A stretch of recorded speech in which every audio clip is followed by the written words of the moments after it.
Il est considéré que la ville de Montréal est comme une trame, où les rues et les voies de circulation forment un réseau permettant de se déplacer.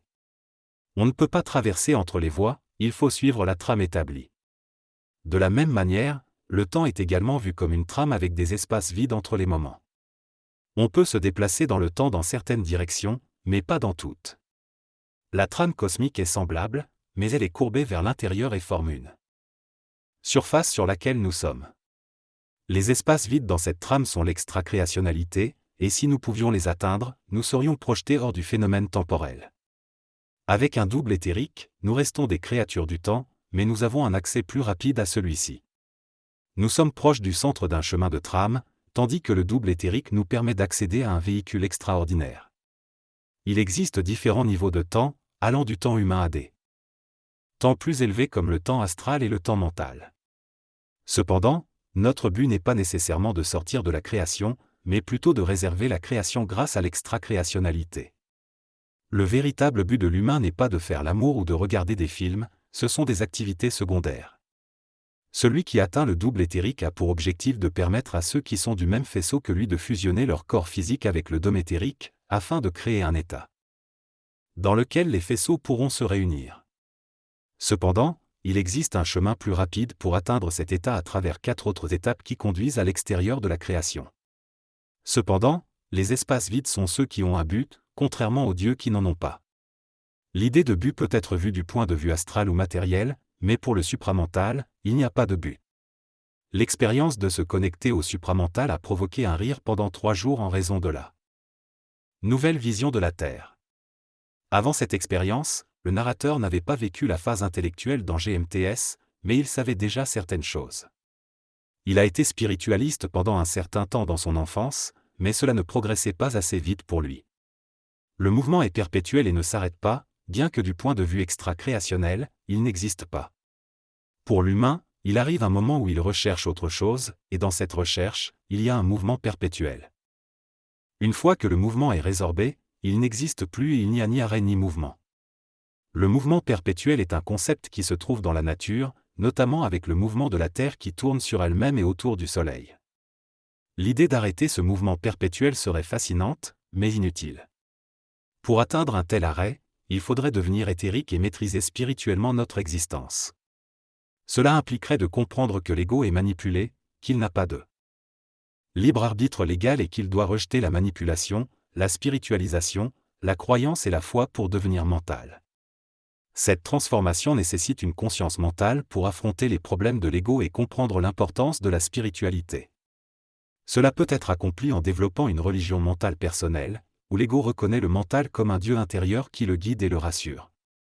Ainsi, l'ego se soumet au mental et en retour, développe une relation avec son propre dieu intérieur.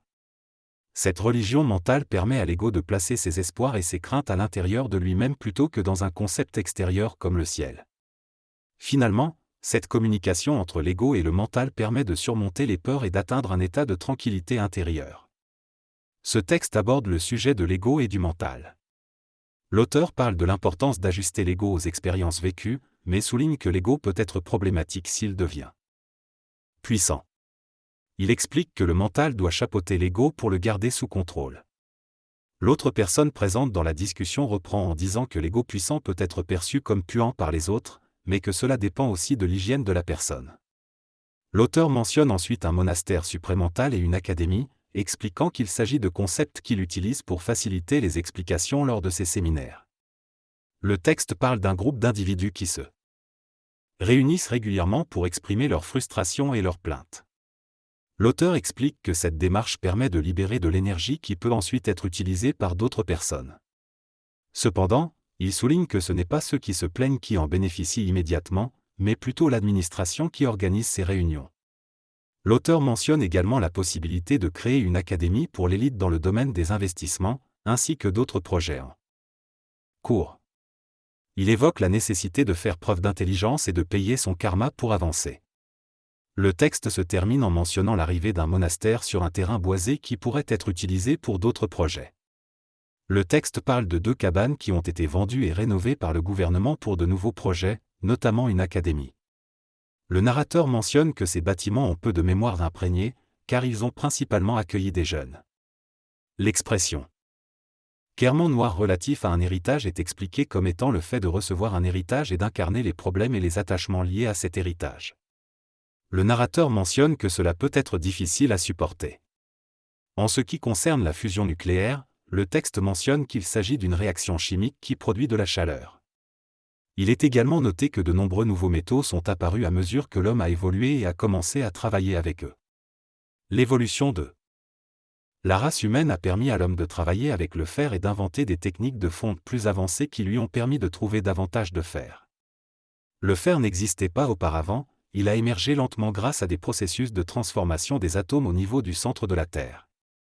Actuellement, un métal intéressant à faire apparaître serait un métal similaire à l'aluminium, à la fois solide, léger, facile à fondre et à façonner, résistant aux hautes températures, à la corrosion, aux torsions et aux pressions, et adaptable pour la construction de maisons. L'humanité se dirige vers une nouvelle ère où elle comprendra comment tirer parti de l'énergie sans générer d'irradiation, abandonnant ainsi l'utilisation de la fusion nucléaire. Il a fallu passer par cette étape pour comprendre que la matière est en réalité de l'énergie. Les États-Unis ont joué un rôle dans l'expérience nécessaire pour arriver à cette compréhension et pour contrer les avancées allemandais.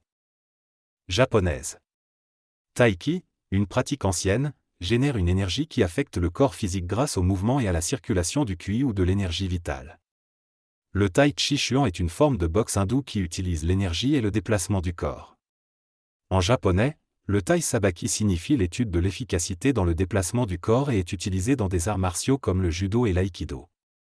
Le tai chi chuan est utilisé comme entraînement pour préparer l'adepte à une évolution spirituelle et physique, ainsi qu'à l'art martial chinois appelé kung-fu.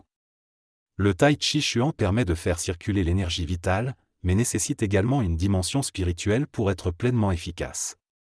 Des techniques nouvelles peuvent fournir des résultats similaires en cas de manque d'énergie. La technique de relaxation appelée Menfi a évolué pour atteindre d'autres contextes et niveaux de travail, mais peut nécessiter une préparation mentale pour supporter l'énergie développée.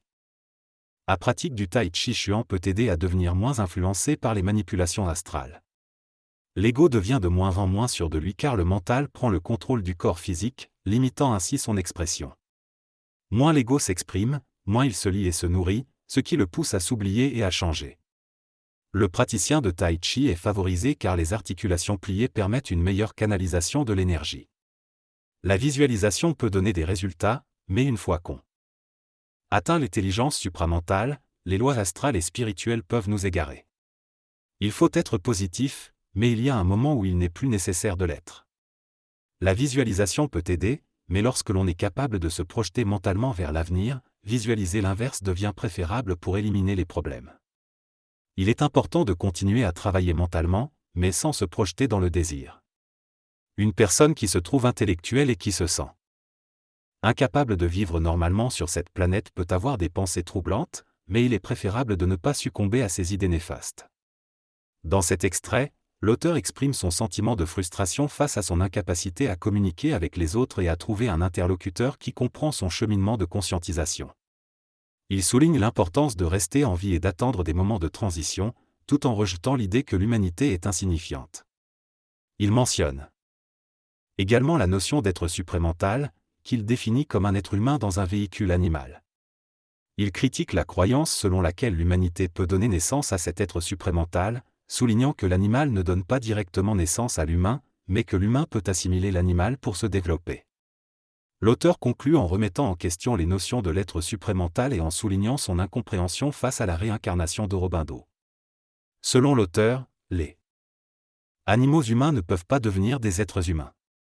Il explique que l'intelligence et l'évolution d'un être humain sont liées à la capacité de se détacher du corps physique et d'explorer d'autres plans d'existence, tels que l'astral.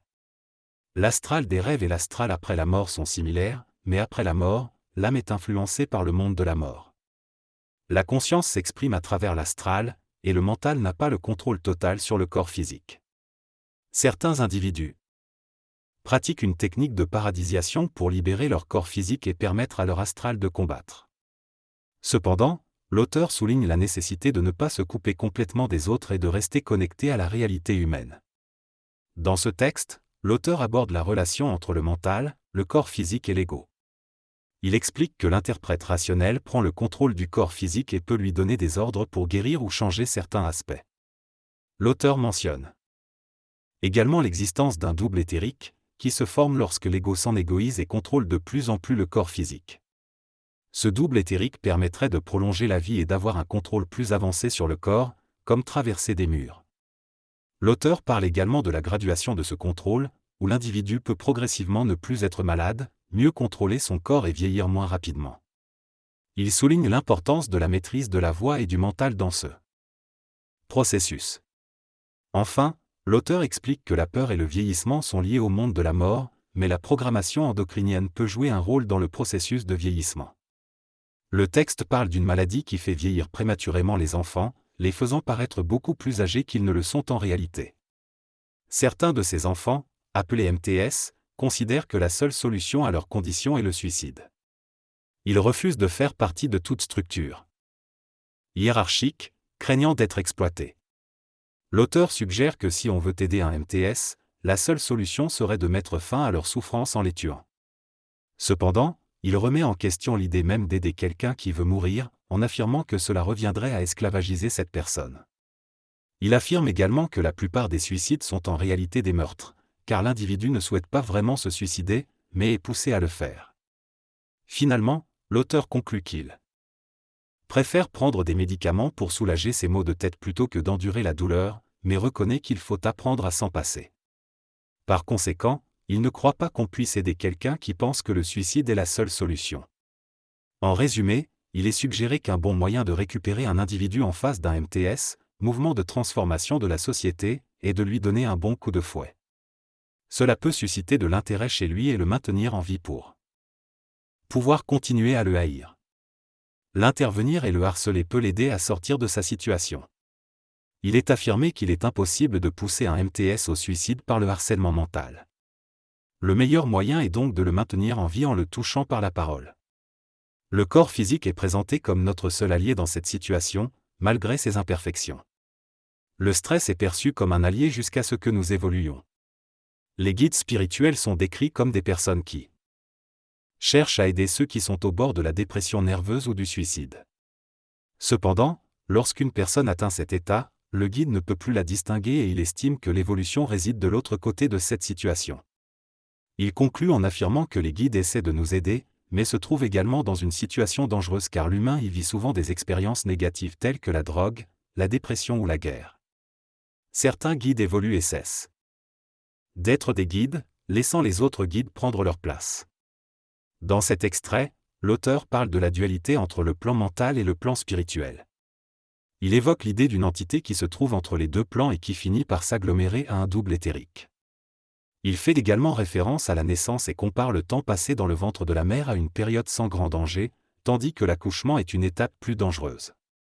L'auteur souligne l'importance de rester en vie et de prendre soin de soi, en mentionnant les sourires et les moments de pause. Il conclut en évoquant la nécessité de sortir de sa zone de confort et d'accoucher, métaphoriquement, pour atteindre une nouvelle étape.